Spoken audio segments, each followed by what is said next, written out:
નમસ્કાર વહાલા વિદ્યાર્થી મિત્રો, આજના આ વિડીયોમાં આપણે જોવાના છીએ ધોરણ 12 ગુજરાતી વિષયનું most IMP paper solution board પરીક્ષા માટે। તો ખાસ વિદ્યાર્થી મિત્રો આ વિડીયોને અંત સુધી જરૂરથી જુઓ। તો વિદ્યાર્થી મિત્રો, આપણે વિભાગ એ નું સોલ્યુશન જે આપણે ગઈકાલે વિડીયો મૂક્યો હતો તેમાં વિભાગ એ નું સોલ્યુશન જોયું હતું।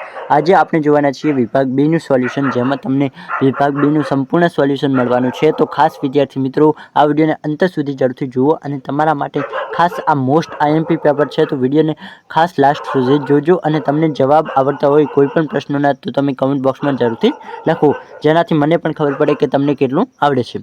તો વિદ્યાર્થી મિત્રો સૌપ્રથમ શરૂ કરીએ કે નીચેના હેતુલક્ષી પ્રશ્નોના માગ્યા મુજબ ઉત્તર લખો, જેમાં તમને 4 ગુણના હેતુલક્ષી પ્રશ્નો જોવા મળશે।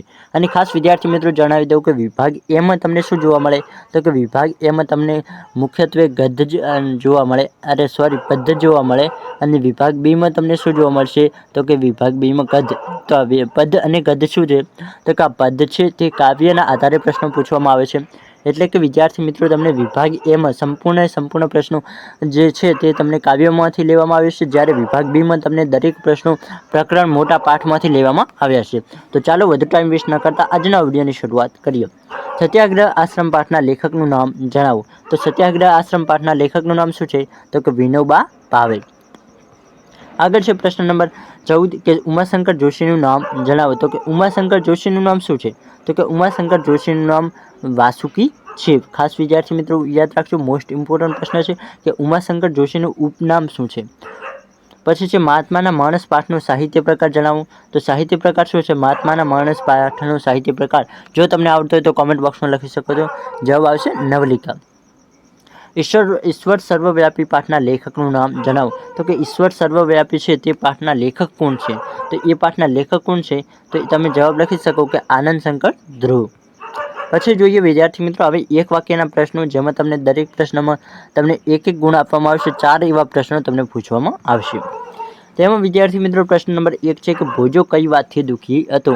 તો કે તમે પ્રકરણ 2 ભણ્યા હોય તો તમને આવડતું હોય કે ભોજો શા માટે દુઃખી હતો, અને પ્રકરણ 2 નું નામ શું છે જો તમને આવડતું હોય તો કોમેન્ટ બોક્સમાં જરૂરથી લખો। તો ભોજો કઈ વાતથી દુઃખી હતો, તો કે ટાઢમાં કપડાને અભાવે નાગાપૂંગા બાળકો ઠૂંઠવાતા હતા, એ વાતથી ભોજો બહુ જ દુઃખી હતો। પછી છે પ્રશ્ન નંબર 18 કે ઉછીનું માંગનારામાં કયો ગુણ હોતો નથી।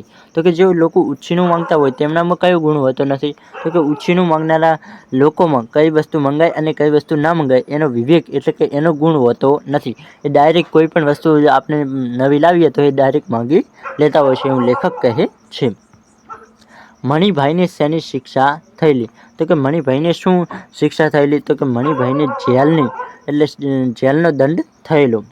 પછી છે વિદ્યાર્થી મિત્રો પ્રશ્ન નંબર 20 કે અનિરુદ્ધને નથી શબ્દનો અર્થની સમજ ક્યારે પડી। તો કે અનિરુદ્ધનો ગૃહત્યાગ છે તેમાં તમને આ પ્રશ્ન ભણ્યા હોય તો તમને ખબર હોય કે અનિરુદ્ધને ક્યારે ખબર પડી, તો કે અનિરુદ્ધની માતા તરફથી પહેલીવાર તેને નથી શબ્દ સાંભળ્યો ત્યારે તેને નથી શબ્દના અર્થની સમજ પડી। ત્યાં સુધી તો એને એ જ ખબર નથી કે નથી કોને કહે, એટલે કે આ વસ્તુ નથી એવું એણે સાંભળ્યું જ નહોતું। એ કોઈ પણ વસ્તુ માંગતો તો તેની સામે હાજર થઈ જતી, પરંતુ પહેલીવાર એની માતાએ કોઈ વસ્તુ તેને આપવાની ના પાડી એટલે કે નથી એવું કહ્યું ત્યારે તેને નથી શબ્દનો સાચો અર્થ ખબર પડે। હવે જોઈએ વિદ્યાર્થી મિત્રો નીચેના પ્રશ્નો 4-5 વાક્યોમાં તમારે ઉત્તર લખવાના છે। 4 ગુણના તમને આ પ્રશ્નો હશે, એટલે કે 2 પ્રશ્નો હશે, 2 પ્રશ્નોના 2 ગુણ તમને આપવામાં આવશે। તેમાં વિદ્યાર્થી મિત્રો પ્રશ્ન 21 છે કે અમરનાથ યાત્રામાં કયા સુંદર સ્થળોનું દર્શન થાય છે।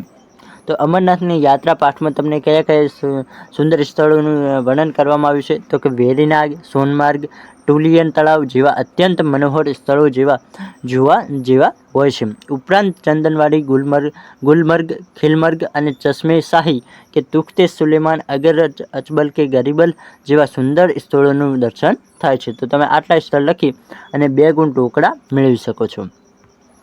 પછી જે વિદ્યાર્થી મિત્રો પ્રશ્ન નંબર 22 કે સેલ્વી પંકજમે નાયકનું સ્વાગત કેવી રીતે કર્યું। તો સેલ્વી પંકજમે નાયકનું સ્વાગત કઈ રીતે કર્યું હતું, તો કે સેલ્વી પંકજે નાયકનું ઉષ્મા ભર્યું સ્વાગત કરતા કહ્યું, આવો આવો, તમારો આભાર, ક્યારની તમારી રાહ જોઈને બેઠી હતી, ચોક્કસ કયા સમયે આવવાના છો એ તમે પત્રમાં લખેલું ન હતું, એટલે હું ડીડીગર લેવા આવી શકી નહીં, માફ કરશો, તમને કંઈ તકલીફ તો પડી નથી ને, એવું સેલ્વી પંકજમ જે નાયકને પૂછે છે।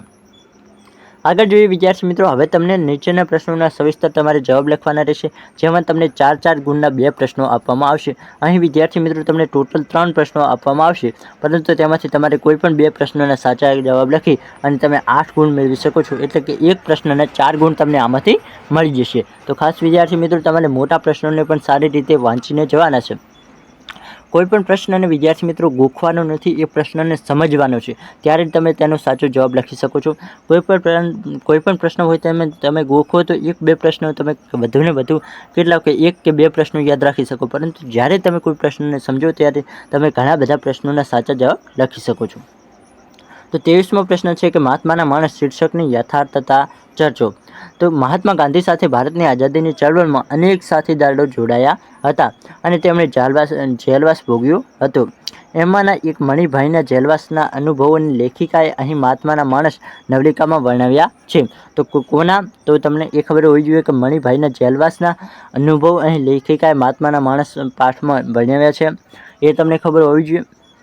એમાંથી એ સમયે સ્વતંત્ર વીરોને જેલમાં કેવા દુઃખો સહેવા પડતા તેનો અંદાજ આવે છે. પણ જેલવાસ દરમિયાન તેમનામાં કેવું પરિવર્તન આવે છે તેનું ઉત્તમ ઉદાહરણ આ નવલિકાનો નાયક મણિભાઈ છે.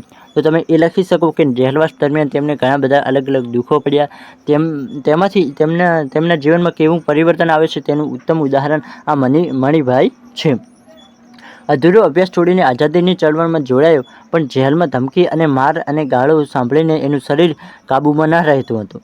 ત્યારે એનાથી ઉંમરમાં મોટા વિદ્વાન અને ગાંધીજીનું પડખું સેવેલા જેલવાસીઓની સંગતમાં એને શાંતિ મળતી. તો કે ત્યારે તે બહુ જ ગુસ્સો થઈ જતો, પરંતુ જ્યારે તે ગાંધીજીનું જે પડખું સેવેલા જે બીજા વ્યક્તિઓ હતા તેની સંગતમાં આવે છે, ત્યારે જે મોટા વિદ્વાન છે તેમની સંગતમાં આવે છે, ત્યારે તેમનું મન થોડુંક શાંત થાય છે. મણિભાઈ જેલમાંથી છૂટી પોતાને વતન જતા એને નથી પિતા તરફથી કે ગામના લોકો તરફથી આવકાર મળતો, પણ ઘરેણાની શોખીન એની પત્નીએ એને સાથ આપ્યો. તો કે એની પત્ની તે જેલમાંથી છૂટીને આવે ત્યારે તેને સાથ આપે છે. જેલમાંથી છૂટીને સુંદરનામાં રહેતી ઘરેણા વગરની ખાદીની જાડી દોઢવેલી સાડીમાં પતિવ્રતા પત્ની હીરાને જોતા જ્યાં તમે ત્યાં હું પત્નીના શબ્દો સાંભળી મણિભાઈ દંગ રહી જાય છે. તો કે મણિભાઈ ચોંકી જાય છે. મણિભાઈની ગાંધીનિષ્ઠા અને એમની પત્નીની પ્રતિનિષ્ઠા દ્વૈતમાંથી રચાયેલો એક અનોખો એકાત્મ ભાવ એ મહાત્મા ગાંધીનો પ્રભાવ દર્શાવે છે.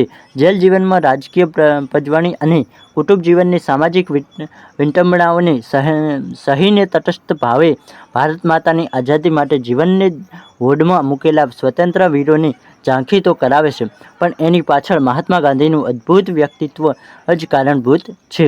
એ દ્રષ્ટિએ જોતા આ તમામ સ્વતંત્ર વીરો મહાત્માના માણસ જ છે. એ રીતે મહાત્માના માણસ શીર્ષક યથાર્થ બને છે. તો તમે આટલું લખો તો તમને રોકડા 4 ગુણ મળી જાય. જો વિદ્યાર્થી મિત્રો તમે આ રીતે સારી રીતે પ્રશ્નોનો જવાબ લખો, તમે અરે આવું નથી લખવાનું, પરંતુ તમારે પ્રશ્નને સમજી અને તમે જેટલું તમે સમજવાની કોશિશ કરશો એ પ્રમાણે તમે જેટલું લખશો એ પ્રમાણે તમને ગુણ મળી જશે.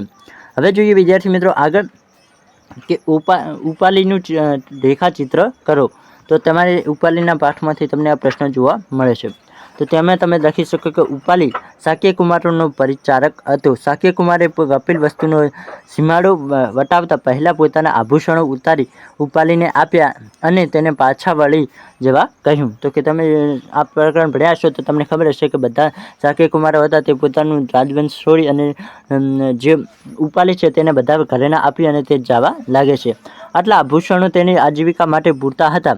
ઉપાલી નિષ્ઠાવાન પરિચારક હતો. પાછા વળતા તેણે વિચાર્યું કે પોતે નગરમાં પહોંચશે ત્યારે તેને એકલો જોઈને શાક્યો એમ વિચારશે કે આ અધમ ઉપાલી કુમારોને મારી નાખી તેમના આભૂષણો લઈને નાસી આવ્યો છે એવું તેમને જે શાક્ય કુમારો છે તેમના પિતાઓને લાગશે. એટલા માટે ઉપાલી વિચારે છે કે શું વિચારે છે? તો કે તેણે વિચાર્યું કે પોતે નગરમાં પહોંચશે ત્યારે તેને એકલો જોઈને શાક્ય કુમારો એમ વિચારશે કે આ અધમ ઉપાલી કુમારોને મારી નાખી તેમના આભૂષણો લઈને નાસી આવ્યો છે. ઉગ્ર સ્વભાવમાં આ કુમારો સાચી હકીકત જાણ્યા વગર તેને ત્યાં જ પૂરો કરી નાખશે એવું ઉપાલી વિચારે છે.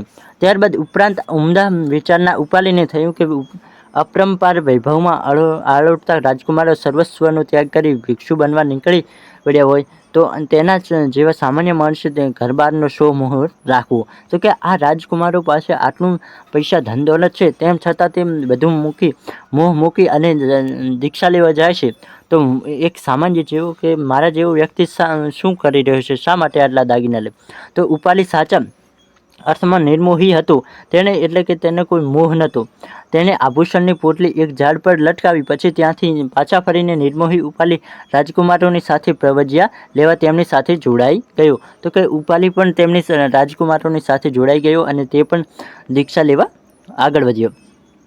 તેની આવી ઉચ્ચ ત્યાગ ભાવનાથી પ્રભાવિત થઈને રાજકુમારોએ ઉપાલીને પોતાની સાથે લીધો અને તેને સૌપ્રથમ દીક્ષા આપવાની ભગવાન બુદ્ધને વિનંતી કરી. તો કે ભગવાન બુદ્ધને વિનંતી કરે છે કે સૌપ્રથમ આ ઉપાલી છે તેને શું કહેવાય, દીક્ષા આપો. કારણ કે આ જે ઉપાલી છે ને એને અમે આટલા ઘરેણા આપતા હતા, તેમ છતાં એ બધું છોડી અને અમારી સાથે આવે છે.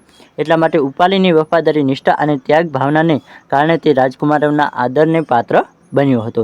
તમે આટલો વિદ્યાર્થી મિત્રો જવાબ લખી શકો છો. બાકી જો આ સંપૂર્ણ પેપર સોલ્યુશનની પીડીએફ જોઈતી હોય તો તમને આ વિડીયોના ડિસ્ક્રિપ્શન બોક્સમાં લિંક આપી છે, ત્યાંથી સંપૂર્ણ પીડીએફ મળી જશે. બાકી આજનો વિડીયો પસંદ આવે તો વિડીયોને લાઇક કરો, તમારા દરેક મિત્રો સુધી આ વિડીયોને શેર કરો. ફરી મળીએ કોઈ નવા વિડીયોના નવા ટોપિક સાથે. ત્યાં સુધી આવજો.